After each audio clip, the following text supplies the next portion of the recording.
Oi, pessoal, tudo bem? A gente está aqui retomando o Smart Brain Talks agora em 2021. E hoje, para começar, a gente vai ter um tema bem legal, que é para falar sobre as mulheres e os investimentos. Tanto as mulheres que são investidoras, quanto as profissionais do setor de investimentos, as assessoras, né? E para falar sobre esse tema, a gente tem aqui a participação da Rebeca Nevares, que é Head de Marketing e sócia da Monte Bravo. E a história dela é bem legal porque em 2019 ela fundou com duas sócias a Elas, que é uma assessoria de investimentos com foco em mulheres e no público LGBT. E depois, no ano passado, a Elas se fundiu com a Monte Bravo. Então, Rebeca, é um prazer ter você aqui com a gente, né, nesse Smart Brain Talks. Primeiro, assim, para começar, eu queria saber um pouquinho da sua trajetória. Por que você decidiu apostar, né, nesse segmento aí de para atendimento de mulheres aí no setor de investimentos? O que você viu no mercado? O que te sensibilizou? Bom, primeiro, obrigada pelo convite, Dani, a Smart Brain, né? Super lisonjeada de contar aqui a história. E falando um pouquinho sobre a minha trajetória, bom, esse ano eu faço 15 anos de mercado financeiro e quando eu já estava ali, né, como assessora há muito tempo, na verdade eu comecei ali em 0800, atendendo cliente lá no atendimento e fui galgando posições. E aí depois eu fui virando líder, né, dentro das empresas que eu trabalhei. Eu fui vendo que realmente tinha algumas barreiras femininas aí nesse meio, né, no mercado. Fui líder muito nova e logo, né, galguei posições muito grandes e participava de reuniões de diretoria. E eu nem percebia que acontecia porque eu não tinha outra realidade, né? Essa que é a verdade. Mas um momento acabou realmente virando a chave, foi aí que eu fui buscar outras soluções, que foi quando eu já estava ali assumindo mais de 60 a 70 pessoas no time, e aí o dono da empresa me pediu também para assumir o RH, para poder levar minha metodologia de gestão. Eu sou super estudiosa de cultura e métodos de gestão diferentes, para a empresa como um todo. Mas ele me fez um pedido, que foi aí que caiu minha ficha. Ele falou assim: mas, Rebeca, olha só, eu vou te colocar aqui e vou te deixar no comercial, mas eu não quero que você infantilize a empresa. Aí eu falei, mas como assim infantilizar a empresa? Não Uhum. entendi. Aí ele não sabia explicar. E aí eu falei, não, vou te falar alguns projetos e você me fala quais que foram infantis. Uhum. E não, ele não conseguia falar. E aí eu percebi que, na verdade, é porque eu era jovem, né? Eu tinha 30 anos na época, hoje eu vou fazer Uhum. 35, então isso é 5 anos atrás. 30 anos, né? Jovem, mulher e muito sorridente, sempre fui muito Uhum. expansiva, extrovertida. E aí eu percebi que era isso na hora, eu falei pra ele, eu falei, sabe o que que é? É porque eu sou uma menina jovem, eu sou extrovertida, e pra você isso é infantil, porque você tá há anos no mercado, né? Era um cara muito É, mais velho, dono de uma empresa, veio do Banco Garantia, e a gente sabe que essas pessoas, né, de muitos anos de mercado têm sim. um outro mindset, e era o viés inconsciente dele. Então aquilo ali despertou para mim que, poxa, as pessoas ainda têm esse preconceito, né? E aí eu percebi que eu ia ter uma certa dificuldade de levar as minhas ideias, como eu estava de fato tendo. A diretoria toda era homem, toda mais velha. E eu resolvi sair da empresa, eu já era sócia da empresa, mas eu Uhum. resolvi porque eu não tinha muito mais para onde ir. E com isso eu vim para São Paulo, eu morava no Rio de Janeiro, eu vim para São Paulo. Eu deixei minha filha e meu marido lá no Rio, eles só vieram um Uhum. ano depois para cá. E aí foi quando eu fui para um banco digital, mas eu não me conectei com a cultura. Também sofri bastante assédio dentro do banco. E aí eu falei, chega, não aguento Uhum. mais esse mercado, vou abrir algo para mulheres. E aí, quando eu abri algo para mulheres, na verdade, eu nem sabia da repercussão que isso ia acontecer, porque, na verdade, em 2019 não se falava tanto quanto se fala hoje. Né? Eu levei a ideia para a XP, eu apresentei um projeto para a XP, eles super compraram, mas eles não tinham nenhuma iniciativa para mulheres naquela época. Eu Uhum. fui a primeira a levar. E acabou que deu muita visibilidade, muito certo, né? Eu saí em todos os veículos de comunicação por ser algo realmente inovador dentro do mercado financeiro e muito nichado, né? Coisas que já acontecem lá fora e não acontecia aqui. E a questão do público LGBTQI+, também foi por uma questão de que tem uma luta muito parecida, né, no sentido de somos tratados, né, como a mulher é tratada como minoria, mas nós não somos minoria dentro do Brasil. E o LGBTQI também é tratado como minoria, tem que ter uma empatia diferente e o mercado é muito masculino. Então, na hora de atender, não leva em consideração todos os sonhos e objetivos dessa mulher e desse público. Então, a gente resolveu englobar essas pessoas e foi assim, foi muito legal, deu muita repercussão. Agora, Então, assim, de resumindo. fato, até pouco tempo, realmente é um mercado ainda bastante dominado por homens, né? Mas hoje a gente já vê muitas mulheres, né? Já vê uma discussão maior, mas de fato, assim, eu mesma como jornalista, assim, quando ia cobrir muitos eventos, assim, eu entrava em algum local, eu só tinha homens, assim, e às vezes eu não conseguia nem perguntar direito, enfim, não tinha muito espaço. Agora, em relação às mulheres, assim, como que elas lidam com os investimentos, né? Você falou de um atendimento nichado. Então, assim, o que você viu de características das mulheres investidoras? Que tipo de atendimento que elas precisam? Assim, como que as mulheres costumam investir? Por que elas precisam, assim, de um atendimento, vamos dizer assim, Diferente, né? Vamos dizer diferente, assim. mais alinhado, né? Então, Dani, eu vou até começar a responder isso falando um pouco do que é o perfil do homem para a gente poder fazer a comparação. Então, o homem ele chega para investir e ele é muito mais prático e voltado para números e rentabilidade. Então, ele chega para o assessor e fala: tá, qual que é o investimento que está dando mais rentabilidade que eu quero colocar na minha carteira? Uhum. Ele não fala muito dos objetivos dele. Enquanto a mulher, a primeira reunião, basicamente, é ela falando da vida dela, do contexto dela, e aí você tem que traduzir aquela história toda que ela falou para ativos financeiros. Então, às vezes é uma mulher solteira, mas que está querendo fazer cursos lá fora e está pensando, né, no futuro. É uma mãe que está pensando nos filhos e eu não sei como é que eu faço para garantir o futuro dos meus filhos. Uma menina de 20 e poucos anos que quer ajudar a mãe a fazer uma obra na casa. Então, assim, a gente viu que eram histórias, e é muito engraçado isso, porque realmente o atendimento do homem, que é o que eu também estava acostumada antes, ele dura 1 hora e tá tudo certo. O atendimento da mulher dura no mínimo 2 horas, porque a gente conta histórias, a gente fala mais naturalmente. E quando ela é atendida por um homem, ela não se sente confortável de colocar essas questões pessoais, exato, de compartilhar isso, porque ela acha que ela vai ser julgada de fato pelo homem como: ai meu Deus, lá vem essa menina querendo falar aqui da história dela, da filha dela, da mãe dela. E quando ela tá com outra mulher, ela se sente muito confortável, coloca isso tudo na mesa. Então é uma carteira de investimento muito mais voltada de fato para o perfil dela, para o que ela deseja, né, no futuro, das histórias dela, do que uma carteira voltada para números, né? De fato, ali a gente consegue extrair finanças comportamentais mesmo, porque várias falas dela a gente traz as nuances e transforma isso. Então, a gente vai falar de investimento mesmo numa segunda reunião. Na primeira, a gente vai só escutar. Entender essa é a diferença. História. No fundo, acaba sendo um suitability bem detalhado, vamos dizer assim, né? Exato, vai muito além do conservador, moderado, agressivo. E tem uma outra característica que a gente viu muito isso acontecer e que não era uma coisa usual pra gente quando a gente começou a atender, que, por exemplo, não, vamos colocar esse fundo imobiliário aqui na sua carteira, fulana. Aí ela, tá, mas esse fundo imobiliário desapropriou quantas famílias? Eu nunca tinha escutado esse tipo de questionamento na minha vida toda, né, de assessora.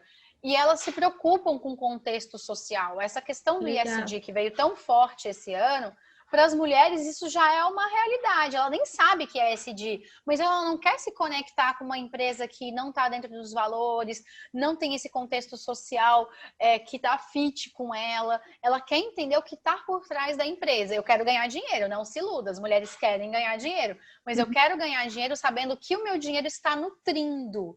É muito legal isso, porque ela pensa num legado muito maior do que o homem. O homem Enquanto uns estão chorando, realmente eles estão vendendo lenço, não importa Uhum. por que está chorando. Sim. Esse é um mindset que o mercado começou a mudar e eu acho que tem muito da entrada da mulher no mercado, sabe? Legal. E como que é assim o apetite ao risco das mulheres em relação, elas têm entrado na bolsa? O que que você tem observado? Bom, a gente viu que a gente bateu recordes aí de entrada na bolsa, né? A gente até saiu de 24 para 26% de mulheres na bolsa, o que ainda é pouco, mas é um grande crescimento, porque a bolsa como um todo cresceu e a gente viu aí, a gente saiu de 170 mil para quase 900 mil CPFs femininos, né? Então a gente teve um grande crescimento, em porcentagem não foi. Mas existe realmente aí um mito de que a mulher é mais conservadora. E eu gosto de quebrar isso porque não é que a mulher é conservadora, ela é estrategista.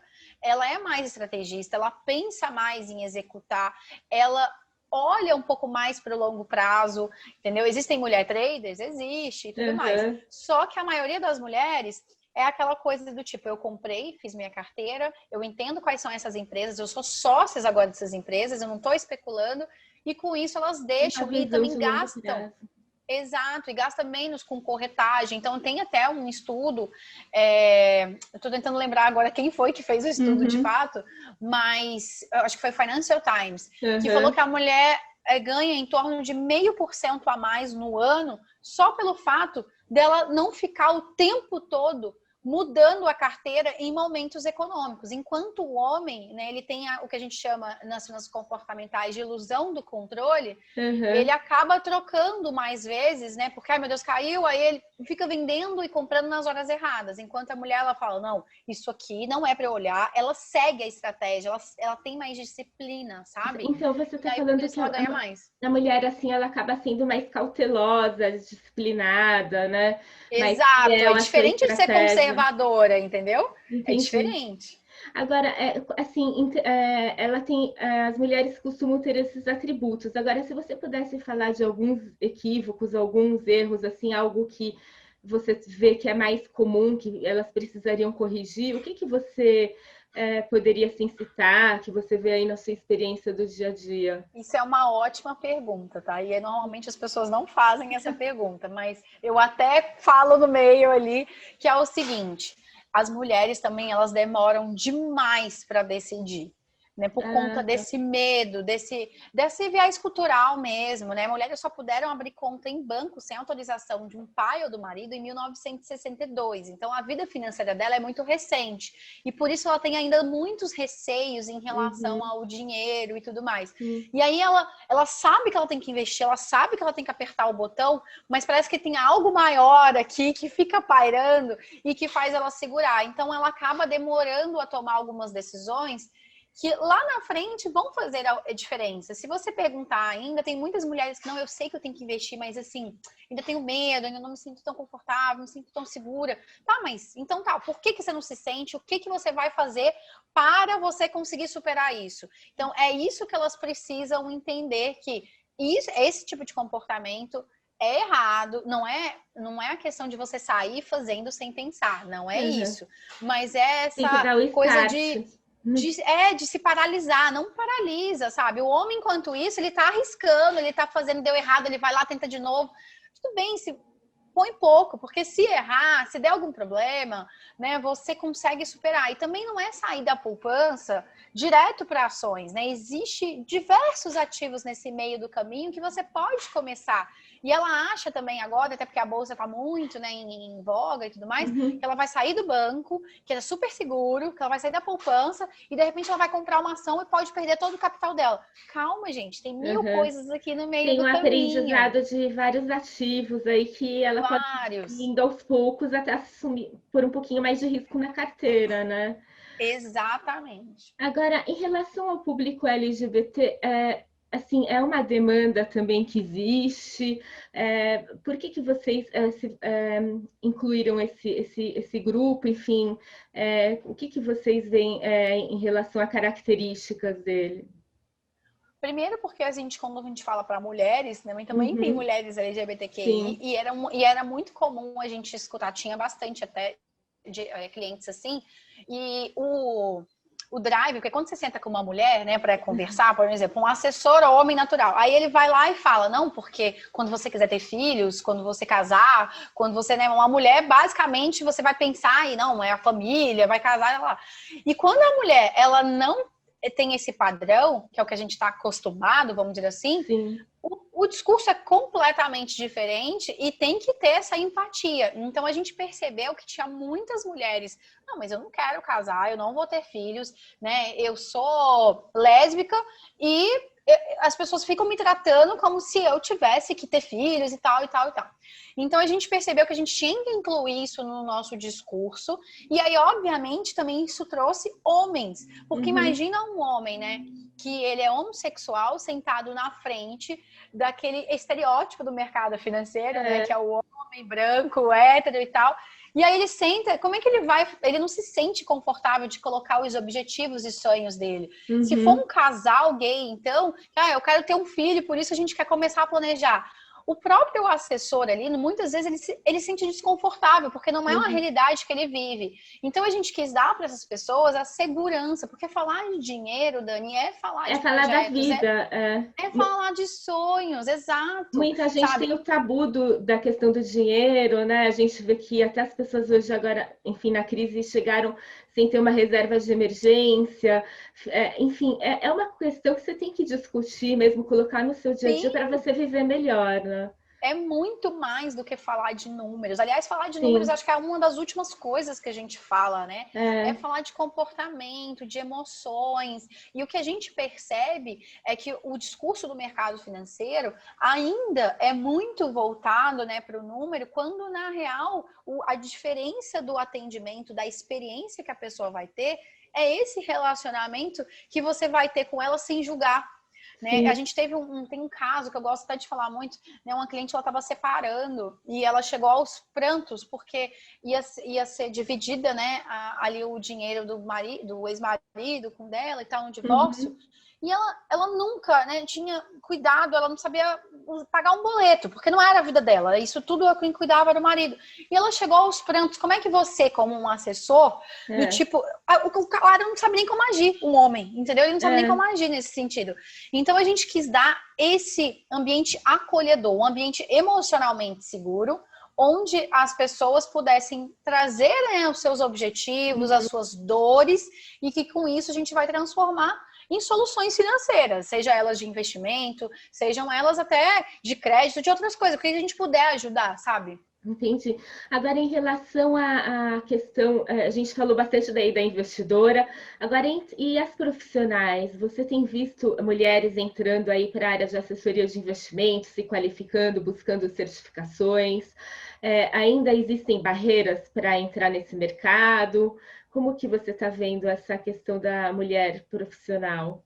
Então, até a última vez que eu puxei o número da Ancor, né, que é a certificação para agentes autônomos e tudo mais, estava em 19% de mulheres registradas. Eu não sei se isso aumentou, para te falar a verdade, mas o que já é um número super baixo ainda, né? O que eu acho? Na verdade, se você olhar na pirâmide do mercado bancário, né, a gente tem muito mais gerentes femininas. Se eu não me engano, o número estava em 60 e poucos por cento, 62, 63, não vou lembrar agora, gerentes mulheres. Então, assim, no mercado bancário a gente tem muita mulher. Por que quando vai para o mercado de investimentos a quebra é tão grande, né? Então tem aí esse paradigma de que nós estamos para atender, porque o gerente do banco é muito mais aquela coisa do atender a demanda, mas na hora de pensar de uma forma mais estratégica, de pensar em número, de pensar em investimento, isso é coisa de homem. Então acho que tem aí ainda uma questão cultural do trabalho que tem que ser quebrada, e tem diversas iniciativas acontecendo, mas a gente vê sim que tem muitas mulheres querendo entrar. E se você olhar, né, também, assim, as próprias universitárias, né? Hoje em dia a gente tem 60% dos universitários são mulheres. Antigamente a gente também não tinha isso. Então a gente vai ver uma mudança gradativa de entrar mais mulheres no mercado, porque a própria base de universitários está sendo maior também de mulher. Só que ainda precisa ser maior, não é em humanas, né? Precisa ser maior em exatas. E aí é uma construção também que vem antes da universidade, né? Que eu tenho uma filha de 5 anos. E se você parar para pensar, a gente muitas vezes nossa, matemática é muito ruim, eu gosto mesmo de humanas e tal, matemática parece que não é coisa de menina, então tem todo aí, um problema de geração mesmo, né? Verdade. E que vai sendo desconstruído, mas sim, já acho que a gente já tem aí uma mudança, e quando a gente fala de mercado financeiro, acho que é importante também as meninas que estiverem aqui nos assistindo, de pensar que não é só assessoria que você vai ter acesso a esse mercado, né? Você tem diversas outras vagas que também você pode trabalhar no mercado financeiro com outros know-how de conhecimento. Que o mercado financeiro, ele é hostil, ele era muito hostil. Ele ainda está se adaptando, mas tem que entrar a mulher justamente para a gente ir mudando. E a gente vê que os próprios homens, aqui na Monte Bravo mesmo, a gente vê direto isso, que as mulheres... Aqui a gente está em 35% de mulheres, né? A gente era 40%, mas por uma aquisição de empresa acabou diminuindo um pouco, porque essa empresa era praticamente toda masculina. Então aí a gente agora está equilibrando de novo. E quem são os destaques, normalmente, das captações, dos negócios, quando a gente faz as reuniões mensais, tipo a que a gente teve hoje, são as mulheres. Então, assim, a gente busca realmente, tipo, mulher... ela é muito mais engajada, parece, sabe? E principalmente parece essa coisa da maternidade, né? Quando a gente tem filho, aí que a gente quer mostrar que a gente pode mais, para ninguém falar que a maternidade está atrapalhando a gente. É verdade. Então a gente tem, a Cristina Junqueira tem uma frase sensacional, que o mamífero mais eficiente é uma mulher grávida. Porque tá grávida e tá lá querendo mostrar um monte que é para dizer assim, não, vou entrar de licença maternidade, mas eu continuo produzindo. Exatamente. É verdade. E assim, eu acho que você tocou num ponto muito importante aí, porque hoje que estão falando tanto dessa questão ESG, tem pesquisas e mais pesquisas que comprovam que a diversidade, ela traz melhores decisões para a empresa, enfim, ela agrega muito valor na empresa. Sim, sim, tem essa troca, né? Sai do pensamento só daquelas vivências que todos os homens basicamente têm. Você traz uma vivência diferente, um olhar diferente, uma perspectiva, né, diferente. Eu acho que a diversidade não é só de gênero, mas de experiências, de tudo. Você trazer pessoas completamente diferentes é o que uma empresa tem que buscar. Agora, uma pergunta, você falou que realmente está tendo esse movimento, as mulheres estão entrando, estão se formando, isso está mudando, né? A gente vai ver mais mudanças aí nos próximos anos. Agora, as empresas em si, elas têm trabalhado aí para elas serem mais inclusivas, para contratar mulheres, para capacitar, enfim, você tem visto esse movimento no mercado? Eu vejo que tem algumas iniciativas aí, né? Eu vejo que ainda está no início, né? Tem aí algumas iniciativas, mas não tem jeito, né? O que a gente fala, uma vez eu estava conversando num grupo de mulheres executivas e a gente estava comentando como que a gente consegue colocar mais mulheres para entrevistar e com isso contratar mais mulheres, né? Porque o pool de entrevistados vai ter que ser maior. E não tem jeito, às vezes você tem que pegar os currículos e tem que falar, não, desses currículos, metade eu vou ter que tirar de mulheres. Mesmo que os outros, eu não sei se as pessoas são boas ou ruins ou não, porque eu tô só num papel, mas eu vou ter que chamar mais mulheres se eu quiser contratar mais mulheres. Não, senão a conta não fecha, não tem jeito. Porque se for só pelo currículo, muitas vezes os currículos dos meninos, dos homens, às vezes são melhores mesmo, sabe? Mas hoje em dia não é só sobre conhecimento, né? É sobre atitude, habilidades, soft conhecimento. Skills. Exato, conhecimento é importante? Claro, super mas não é só isso. Então o que a gente fala o pool de entrevistados tem que ser maior. E algumas empresas têm coragem de falar assim, essa vaga é só para mulheres. Outras ainda acham que falar isso soa preconceituoso, porque realmente é um equilíbrio muito tênue aí de como comunicar isso para fora no sentido de não ficar preconceituoso, porque o homem também pode se sentir apartado. Não vamos deixar de olhar para o homem nisso aqui. Isso aqui não é nem para ser um clube do Bolinha, nem para ser um clube da Luluzinha. É para ser homens e mulheres juntos transformando a sociedade. Então, uma vez que eu falo essa vaga é só para as mulheres, eu também estou apartando os homens que podem se sentir assim nesse momento, tá, e agora tudo é mulher, as mulheres querem dominar o mundo, e aí ficam nessa coisa do feminismo deturpado, porque isso não é o feminismo, a gente não quer passar. Então, assim, tem algumas empresas que têm coragem, mas estão conseguindo até comunicar bem, outras não, nem tanto, e tá tendo essa rixa até de É gênero, né? O que verdade. não é Não para pode. ter. Não pode. E aí, às vezes, né, a gente até pode abrir a vaga para todo mundo, mas a gente tem um olhar um pouco maior do tipo, vamos tentar chamar mais mulheres. Então, assim, eu tenho que ter 5 homens para entrevistar, se a vaga tem 10 vagas, né? Assim, eu tenho que ter 5 homens para entrevistar e 5 mulheres para entrevistar. E aí, Uhum. aqui não importa quem que vai entrar. Às vezes vai entrar os 5 homens, porque eu, de fato não foram boas as mulheres. Mas eu dei oportunidade De para ouvir aquela também. vaga de ouvir mesma quantidade de homens, sabe? Para ser igualitário nesse sentido. E aí vai depois pela meritocracia. Então, acho que os RHs das empresas, eles vão ter que ter essa percepção, né? O pool de entrevistados, ele está com uma igualdade? Se não, eu vou ter que buscar mais, vou ter que... Porque eles falam assim, não, mas não tem mulher capacitada. Não, vai buscar o que tem. Tem sim, vai atrás que É. tem. É verdade. Agora, é muito legal essa visão, né, essa questão da diversidade, desse processo que está acontecendo, né? Porque a gente, embora a gente tenha falado aí que alguns movimentos ainda são incipientes, mas de fato eles estão acontecendo, né? A gente está vendo muita coisa que antes a gente não via, então isso é Não bem via, não legal. via. Isso é uma mudança completa, né? Agora, assim, até chegando aqui na parte final assim, da nossa conversa, eu queria que você comentasse também como que você está vendo esse segmento de assessoria de investimentos, né? Quais são as perspectivas, o potencial desse segmento aqui no Brasil esse ano, nos próximos anos, enfim, você acha que mais pessoas vão começar a buscar suporte para investir? O que está movimentando esse mercado? Bom, eu acho que nunca se falou tanto, né, em assessoria de investimentos, até por uma questão de cenário econômico, né? Quando você tem uns juros tão baixos e você não tem como ganhar, porque antes você ganhava dinheiro sem nem fazer nada, né? Simplesmente deixava, a própria poupança te dava 6% ao ano, né? E hoje a poupança não te dá nem 1,5% ao ano. Então, naturalmente, as pessoas precisam buscar outros ativos financeiros, só que elas não sabem por onde começar, e com isso o papel do assessor fica muito evidente. Então, o que a gente fala é que não é nem mais uma oportunidade o investimento, é uma necessidade. E com isso, você precisa de alguém para te auxiliar, porque é um mundo realmente muito amplo, né? Eu costumo falar que as pessoas elas estão no paradoxo da escolha no mundo dos investimentos, porque são muitas opções, é uma sopa de letrinha, são muitas coisas que o cenário, né, pode impactar e que ela, como qualquer outra pessoa que não tem a vivência de mercado financeiro, não trabalha com isso, sente certas dificuldades. Então, quando eu não sou médica, eu não tenho como me diagnosticar e saber exatamente o que é melhor para mim diante daquela minha doença.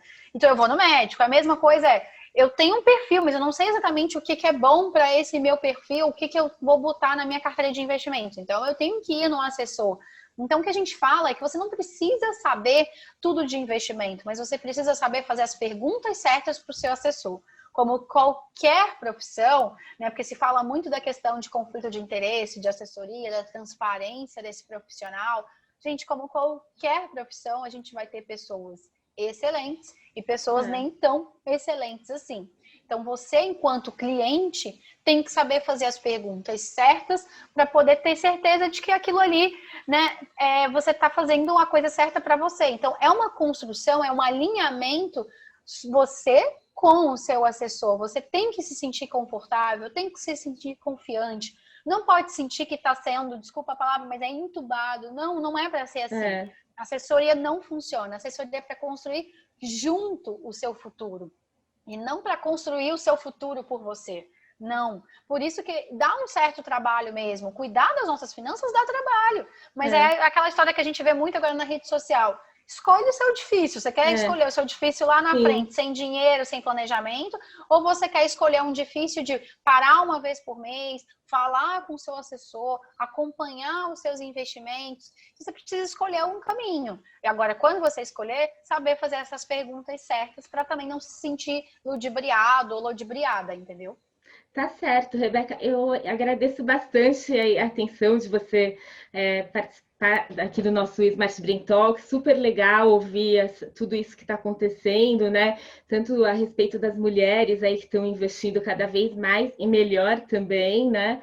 Quanto também da questão da mudança de paradigma aí para o crescimento aí da atuação das profissionais, né, no setor de investimentos. É bem legal esse movimento.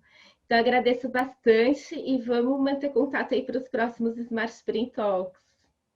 Eu que agradeço o convite, obrigada. E as mulheres que estiverem nos assistindo, quem quiser trabalhar no mercado financeiro, corre, estou à disposição. Inclusive, eu falo sobre um pouco de carreira lá no meu Instagram, Rebeca Nevares. Podem me perguntar, eu estou sempre à disposição. Adoro falar sobre isso, adoro formar novas mulheres. Também estou lá no LinkedIn. E as meninas, né, mulheres e homens que querem ser clientes, também, acho que é isso. Conversa com o seu assessor, entende se ele tem essa empatia maior no discurso, porque isso faz muita diferença. Tá certo. Obrigada e até a próxima, então. Obrigada, Dani. Tchau. Tchau.